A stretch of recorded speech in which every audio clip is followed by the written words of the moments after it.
E aí pessoal, tudo bem com vocês? Eu espero que vocês estejam maravilhosamente bem e hoje eu lhes trago o jogo que decide tudo em relação ao torneio dos candidatos. Yavokir Sindarov contra Anish Giri, o confronto direto entre o primeiro lugar no campeonato e o jogador que está em segundo lugar.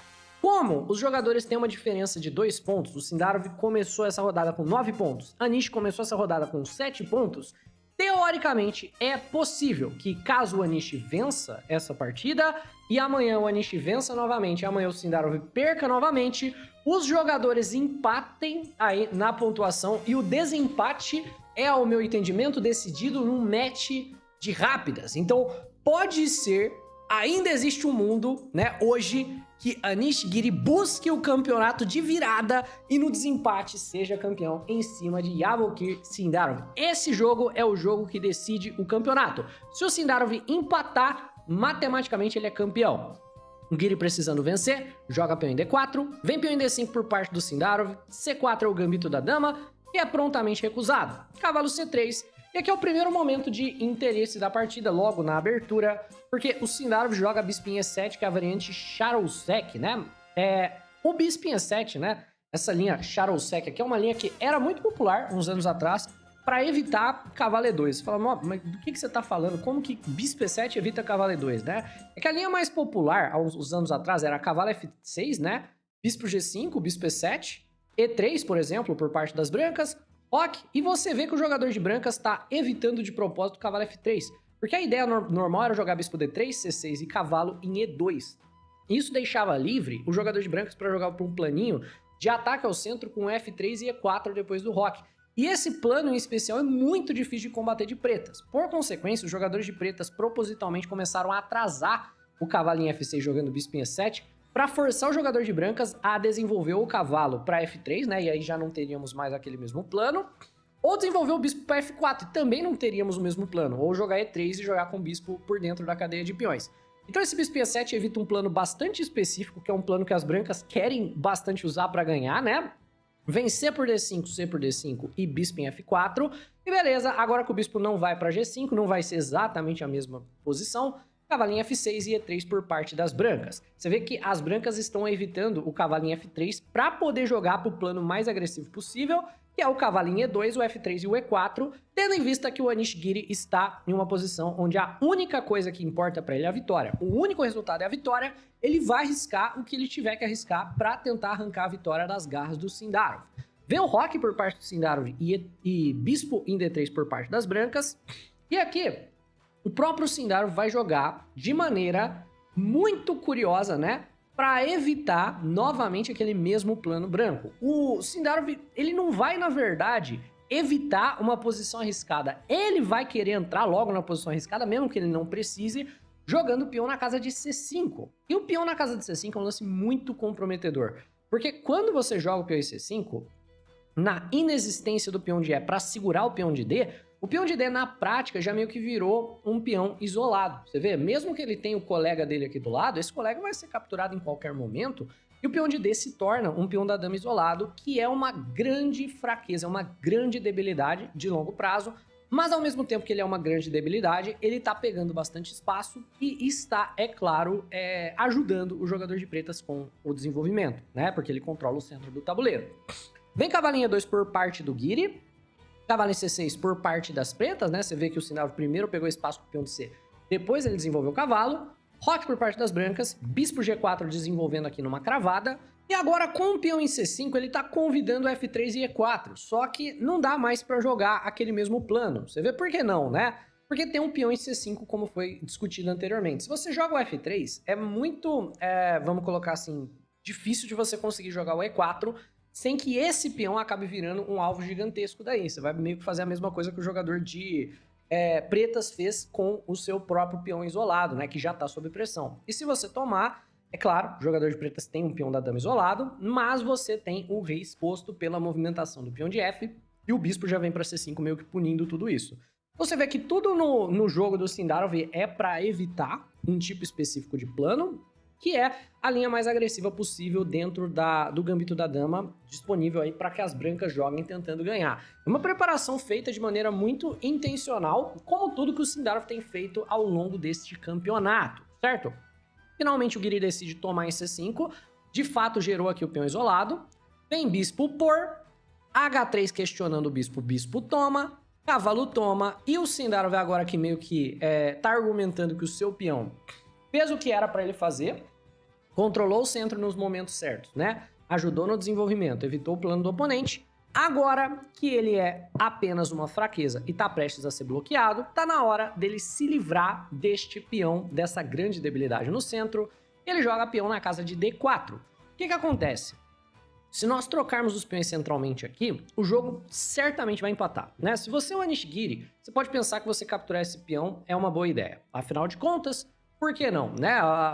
A ideia mais comum que você vai ter é a ideia de trocar quando uma troca é ofertada. O problema de fazer isso, peão toma, por exemplo, né? Cavalo por e dama por, é que no final dessa linha, nós temos completa e total simetria na estrutura de peões no tabuleiro. O jogador de pretas possui 3 e 2 e o jogador de brancas possui 3 e 2, né? 3 na ala da dama, 3 na ala do rei e 2 na ala da dama. Essa simetria total e completa deixa a posição muito empatativa. Então, o Guiri, que obviamente precisa arriscar, joga E4. Tá basicamente falando, tudo bem, não vamos trocar, você ainda tem a sua debilidade. Esse peão é um peão fraco, tendo em vista que ele é um peão isolado. No entanto, apesar dele ser um peão fraco por ser um peão isolado, ele também agora, depois do E4 do Guiri, virou um peão muito forte, porque ele virou um peão passado. E o peão passado é um criminoso que deve ser trancafiado. E a ideia, por parte do Sinda, é claro, é avançar esse peão cada vez mais para que ele se torne cada vez mais um perigo tático. Então a gente entra numa posição onde nós vamos jogar a posição nos temas do peão da dama isolado, né? E nos temas também do peão passado.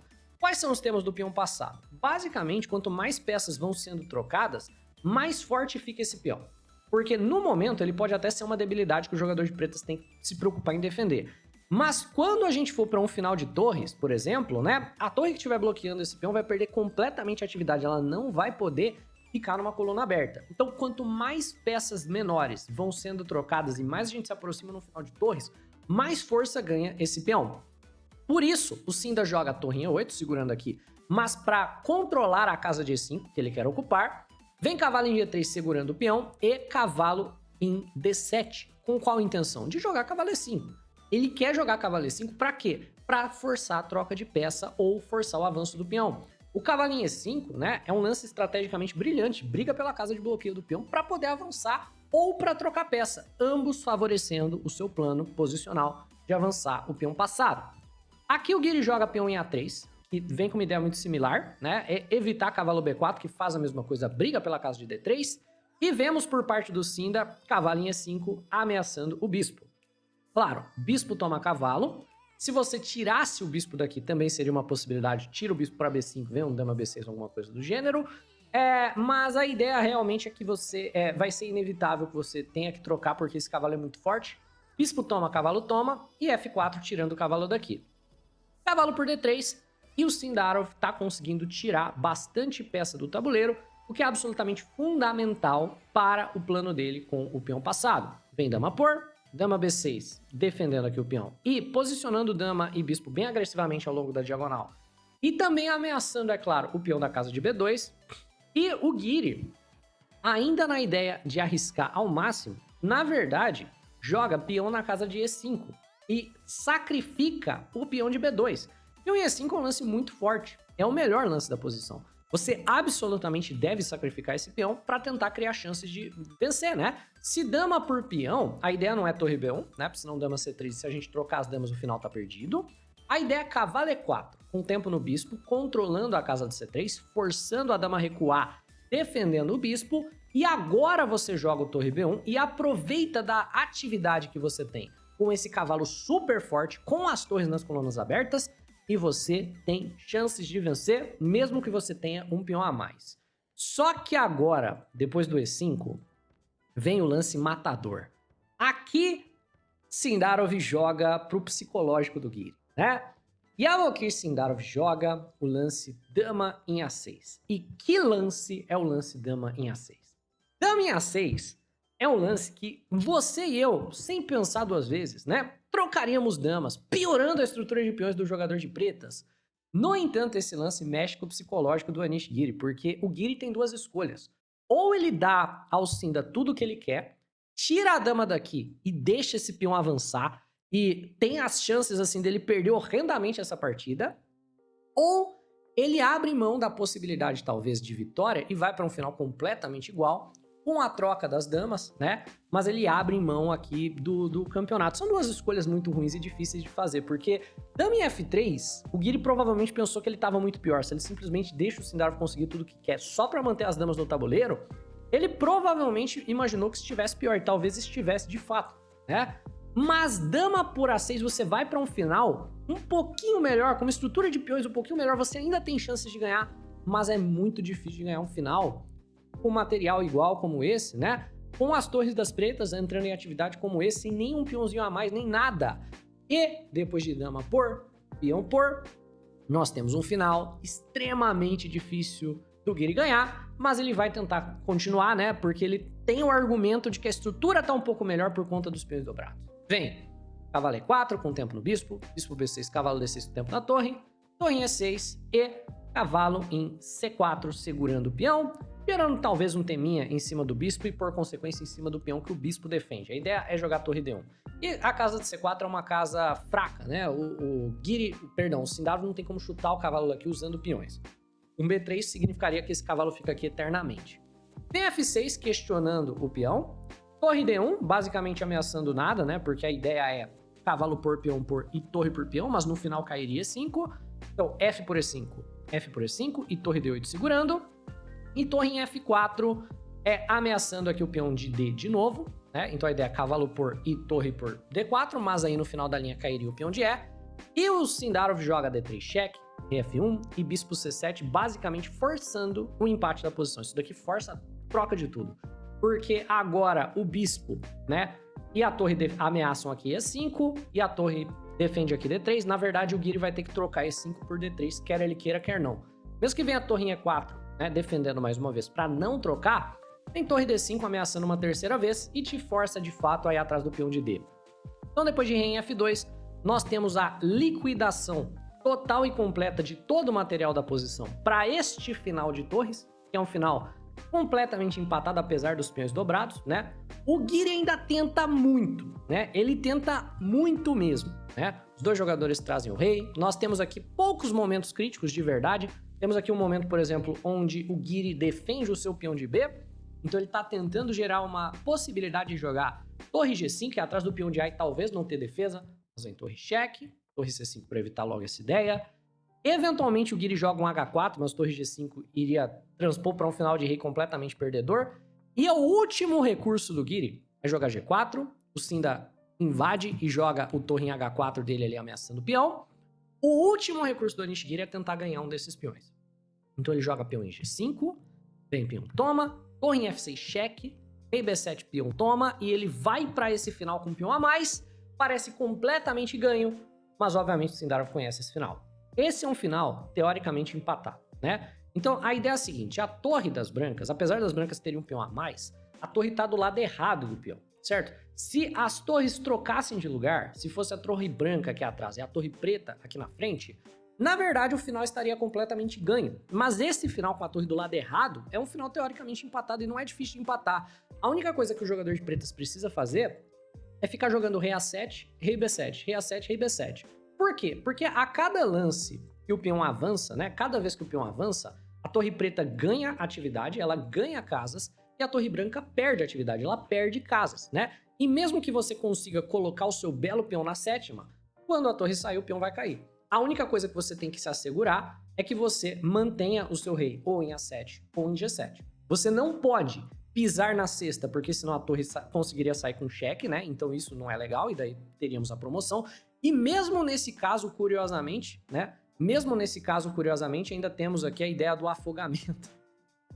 Que é muito louco, né? Tem torre em A2. Mesmo nesse caso fantasioso, você ainda tem um brilhante sacrifício de torre que afoga. Eu não tinha visto isso antes, mas eu vi aqui agora na análise. Que loucura. Que loucura. Realmente não tem o que fazer, né? E a outra coisa que você também não pode fazer, né, é caminhar o seu rei na direção do peão, achando que você vai ganhar o peão. Isso também não pode fazer, porque vem torre em A8 e se torre por, você leva esse espeto e perde ali o material.